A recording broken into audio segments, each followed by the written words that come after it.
Leo nataka tuangalie upande wa pili wa hadithi inayojulikana kwa jina la mtu aliyejijua mwenyewe. Hadithi inayotajwa kwa urahisi kana kwamba haina tena meno ya kuuma wala makucha ya kukwaruza. For disobeying Cyrus, Daniel is arrested and sentenced to death.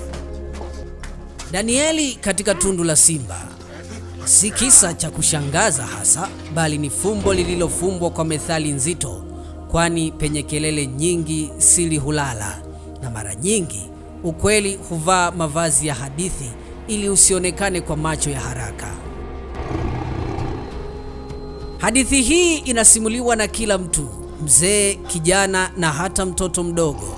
Anajua kilichotokea karne ya 6 pale Danieli aliokoka katika tundu la simba. Ninapokuletea makala hii, tumeichanganua kwa kina ili usisikie tu yanayosimuliwa, bali usogee upande wa pili wa simulizi, mahali ambapo kimya kina sauti na giza lina kumbukumbu, mahali ambapo uaminifu hupimwa tu si kwa maneno, bali kukaa imara pale ambapo moyo unapotaka kukimbia lakini roho inakataa kusogea. Hii ni hadithi ambayo kila mtu anasema naijua, lakini wachache wamewahi kuisikia ukweli wake, kwa sababu bahari haimheshimu mtu kwa kuogelea ufukoni.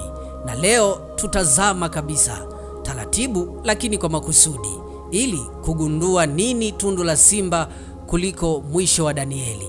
Kabla hatujaanza simulizi hii, hakikisha umefunga mkanda kweli kweli, na hadithi hii inaletwa kwako na Steven Zali, na hii ni Afama TV.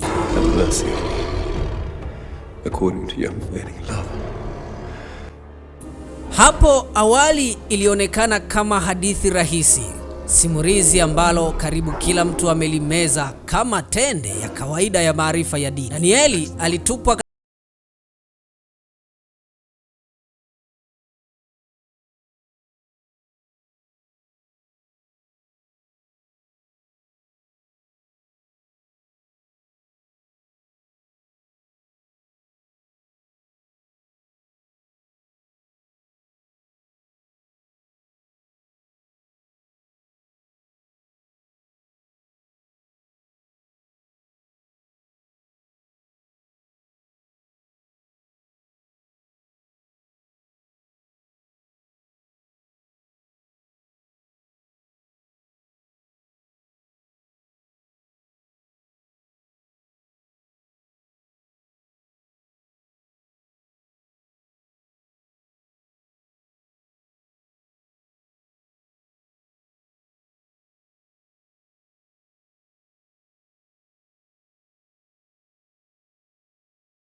chombo cha kisiasa, ujumbe kwa umma kwamba mamlaka ya ufalme hayapingwi. Hivyo basi, Danieli hakutumbukizwa tu ili auawe, bali ili woga upande mioyoni mwa wengine. Na hapa ndipo tunaanza kuona upande wa pili wa simulizi hii. Si vita ya mtu na simba, bali ni kati ya dhamiri na dola, kati ya utii kwa Mungu na utii kwa mamlaka ya kibinadamu. Hata siku moja msomi wa falsafa Soren Kierkegaard, ingawa hakuchambua Danieli moja kwa moja, alizungumza kuhusu kuruka kwa imani, akimaanisha pale ambapo akili inafika ukingoni na mtu analazimika kuamua kama hatarudi nyuma au atajitosa.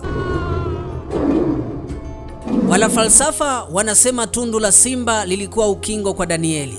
Danieli aliruka ndani yake si kwa sababu hakujua hatari, bali ni kwa sababu hakuwa na njia nyingine ya kufanya. Na hapa ndipo ile methali isemaye asiyejua pa kwenda hujua pa kukaa inavunjika. Kwa maana Danieli alijua pa kwenda hata kama njia ilipitia gizani. Wataalamu wengine wa fasihi wa kibiblia kama Walter Brueggemann walieleza kuwa simulizi hii imeandikwa kwa makusudi ili kuunda mvutano wa ukimya. Hatuambiwi kinachotokea usiku mzima ndani ya tundu, bali tunabaki na pengo, na pengo hilo ndilo linalolazimisha msomaji au msikilizaji kuingia mwenyewe katika hadithi hii. Usiku ule ulikuwa mrefu kuliko masimulizi yanavyodokeza, na katika ukimya huo Danieli hakuwa peke yake. Kulikuwa na hofu, kulikuwa na sauti ya pumzi za simba, na kulikuwa na mawazo yanayomjia mwanadamu anapojikuta hana tena msaada wa kibinadamu. Mwanasaikolojia wa dini William James aliwahi kusema kuwa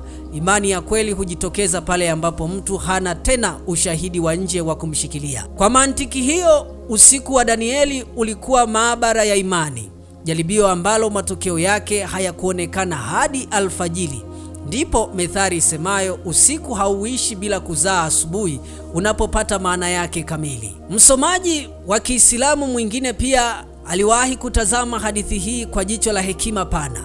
Ingawa Danieli si mhusika mkuu wa Qur'an kama ilivyo katika Biblia, wanazuoni kama Al-Tabari waliitaja hadithi hii kama mfano wa mtu aliyelindwa kwa sababu ya uadilifu wake. Hii inaonyesha kuwa simulizi hili limevuka mipaka ya dini moja na kuwa urithi wa fikra za mwanaadamu kuhusu uaminifu na ujasiri. Mwanahistoria Karen Armstrong amewahi kusema kwamba hadithi zinazodumu kwa karne nyingi si kwa sababu ya miujiza pekee, bali kwa sababu zinagusa jeraha la kudumu la mwanadamu.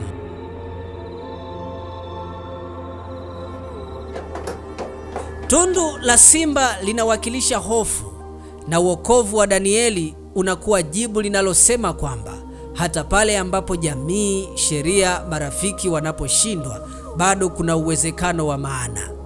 Tunapochambua kwa kina zaidi, tunaona pia upande wa wale waliomshtaki Danieli. Wanazuoni wa maadili kama Reinhold Niebuhr walionya kuwa uovu mara nyingi hujificha katika wivu unaovaa joho la sheria. Wale waliomtupa Danieli hawakuwa wanyama, walikuwa wanadamu walio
simba. Na swali si kama tutakutana nayo, bali ni sauti ipi itakuwa kubwa ndani yetu kipindi dunia itakapotutupa katika matundu mazito ya sheria kali zitakazosimama ili kupinga ukweli tutakaosimamia. Mimi niseme kwa leo sina la ziada katika hadithi hii. Unaweza kutuandikia kile hasa ulichojifunza kupitia Afama TV, na mimi ni Abisai Steven Zali. Basi wiki ijayo tutakuja na hadithi ya Yusufu.